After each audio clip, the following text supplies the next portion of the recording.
Oh, sorry, I'm supposed to do this in English. Hello everyone, and to start off with, I'd like to thank you all for coming all the way over a beautiful Bordeaux today. We'd like to offer a very special welcome to both my family and to Aidan's family. It's a very big deal for us here today. Owen's my big brother. He's the eldest and first in our immediate family to get married. Obviously, this is also a huge event for Aidan's family. I know that Aidan's big sister got married during COVID, Emer and Mike, and belated congratulations to them. But unfortunately, they couldn't have as many guests at the wedding as they would have liked because of restrictions. Unfortunately, they couldn't have as many guests as they wanted because of restrictions. But yeah, also anyone who knows Aidan's older brother Connor will know that he hasn't shown any signs of slowing down. And then also, I mean, come on, we're not holding that much hope for Rory. This may be the last wedding for the boy for everyone. It's great to see some of our aunts and uncles have made the trip over, and also some of our cousins. During our teenage years, Owen and I probably seemed like we went to a lot of trouble to ruin a lot of our cousins' weddings with our antics.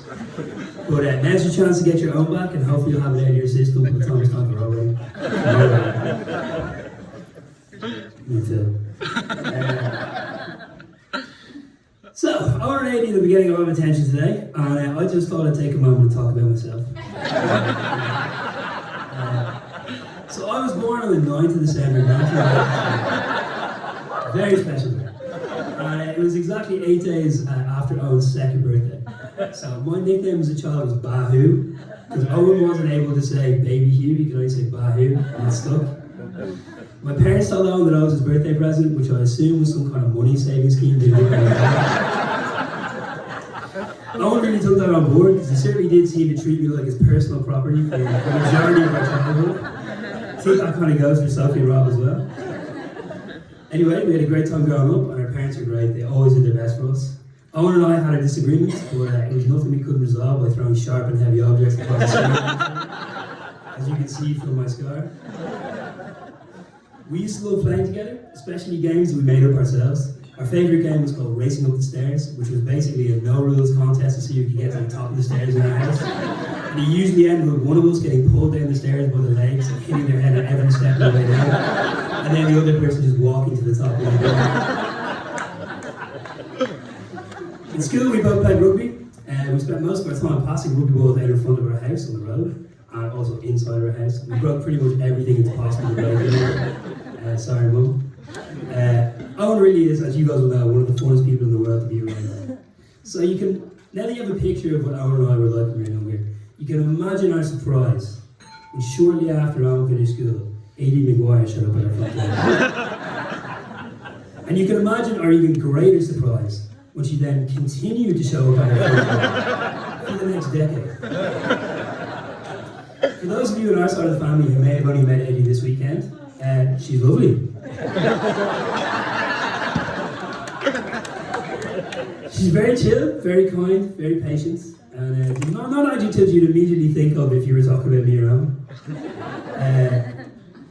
It's been amazing and inspiring to see how they progress through life, and over the past decade, we've seen their personalities come together. They've become one of the most wonderful couples that I've ever seen.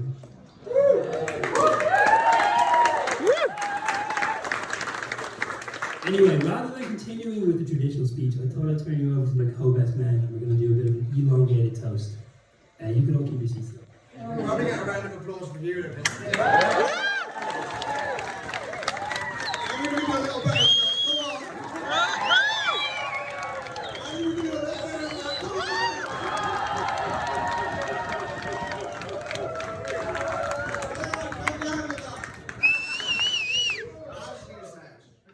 When choosing a best man, rather than choosing one, OJO decided to choose three instead, and called us the three wise men.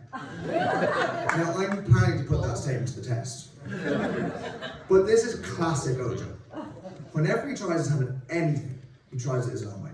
He breaks the rules and makes up his own technique, and it normally works out for him. Aidan's often heard saying, there's the right way, the wrong way, and the OJO way to do something. And so when we first started planning the speech, we thought, well, how would OJO do a speech? And I didn't think it would be as good as that, frankly. But what we really thought was the toast would have to be a massive part of it, so we could all enjoy a drink or two along the way. And as we got a bit more carried away, the toast became a bit more elaborate. As frankly, there was such a rich tapestry of stories to choose from. So for anyone who feels they need to limber up a bit, I don't think there's anyone in the back row. Feel free to have a little drink each time we toast. But I'm warning you in advance, there's going to be a few toasts. So don't get carried away. This is our toast. This is a toast to our kind hosts. A toast to two of the people we love the most, and the thin red line between a speech and a roast. A toast to romance, a toast to France, a toast to finally seeing Ojo attend her first dance. A toast to a bride so fair with glowing red hair, marrying a groom who was once so drunk he fell backwards down my parents' stairs. A toast to my best friends tying the knot, to all the guests losing the plot. How does the next part go? Hugh, I think I forgot.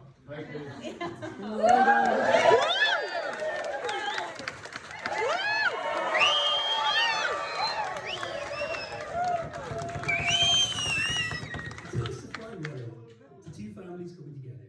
A toast to a couple who'll be together forever. A toast to the Fitzpatrick crew. We've not made life easy on you. What on earth were our parents supposed to do? A toast to my dad and mum. You must be really relieved at what a guy owns. Making waves in London from Dundrum. A toast to Sophie and Rob, to Owen's first car park job. A toast to his real hero, Bod. A toast to the Maguire clan, to marrying Fitzpatrick Rob. Surely 80 and that can't have been the plan. A toast to being sports mad, watching football with our dad, not doing our homework and making our teachers mad. A toast to AD taking Owen off our hands, to today's celebration in a foreign land. A toast to where this romance began. Cal, can you please share the start of this couple's lifespan?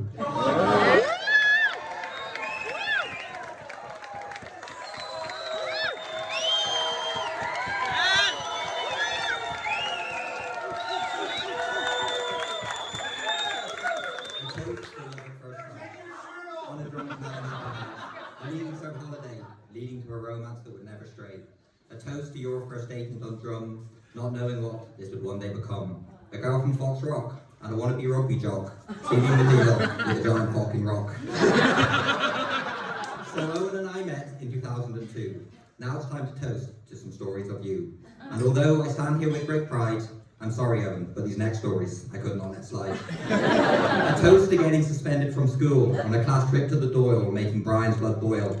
A toast to those broken security gates you jumped through, and to the security guard who had to restrain you. A toast to lapses of concentration. Marley Park was the location that nearly ended in your incarceration. I joke, it wasn't that awful, nor was it entirely unlawful. But Brian did get a call when Owen crashed into the Marley Park wall. A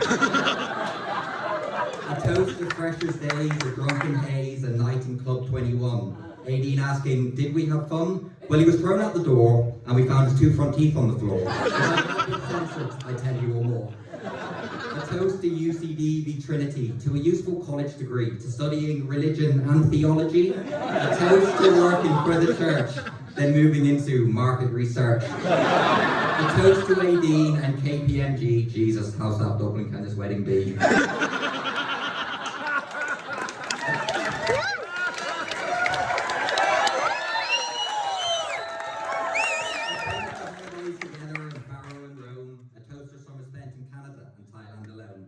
A toast to drunk phone calls we had to endure. A toast to promising Aideen that you would one day mature. A toast to their common bond for the love of the game. Owen one day dreaming of his own fame. AAL for old Wesley when at his peak, playing games in Hackney once a week. A toast to college days coming to an end, driving Aideen around the bend. A toast was moving to London together, telling Aideen it won't be forever. Don't worry lads, I've told her it's just a quick trip, not a long distance relationship. But that's what it did become, and the early days in London were great fun. Phil and I by his side. Phil, please conclude this toast to our groom and bride.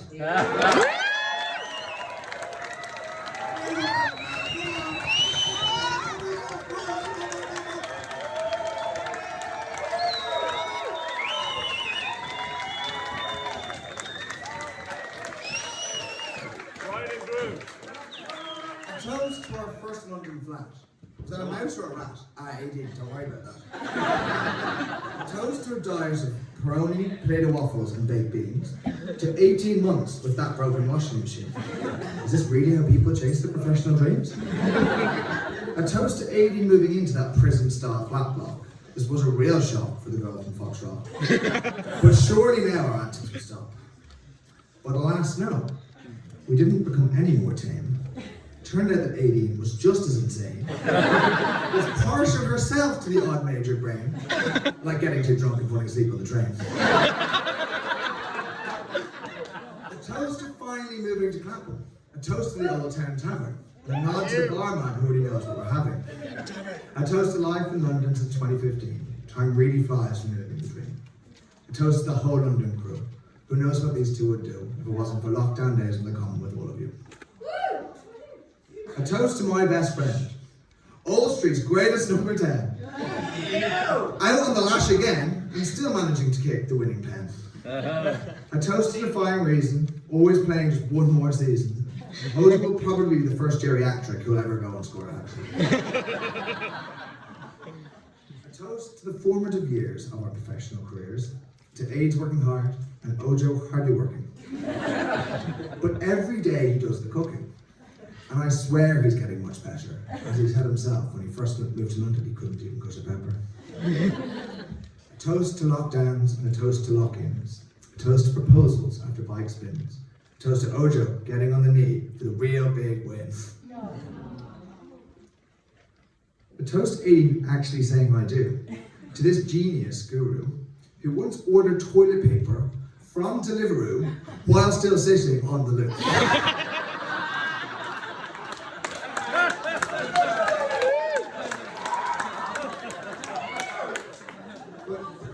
Here, but really a toast to the best guy in last, the true love that I knew would last. When I found out that after Ojo's surgery, Aidy picked the stitches out of Ojo's ass.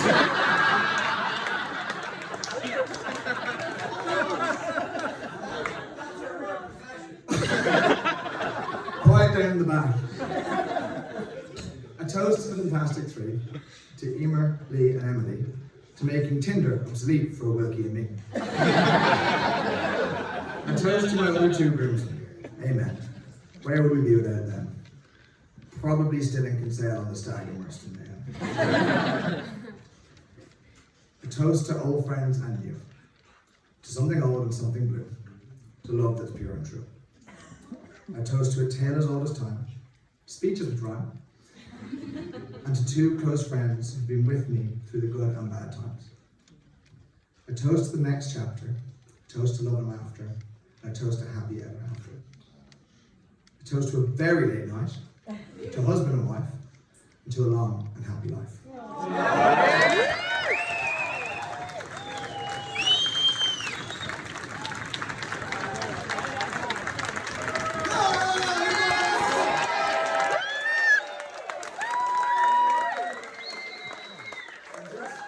Just to end this speech and break the rhyme up, I'd really like to finish by saying I count myself incredibly lucky and privileged to be up here speaking, not just about my best friend getting married, but two of my best friends getting married. Being so close to Aidy and Ojo for the last 10 years, I've had the privilege of seeing true love in action. And I'm not sure who knows this, but Ojo's definition of true love is caring about someone as much as you care about yourself. And being here today, it's really clear to me that there's so many people here who care as much about these two as themselves, and vice versa. So I'd like everyone to stand, cheer, scream, whoop, holler as we raise one final toast to a lifetime of true love, joy and happiness to Ojo.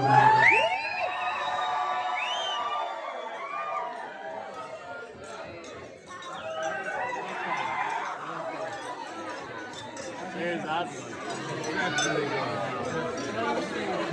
18 along.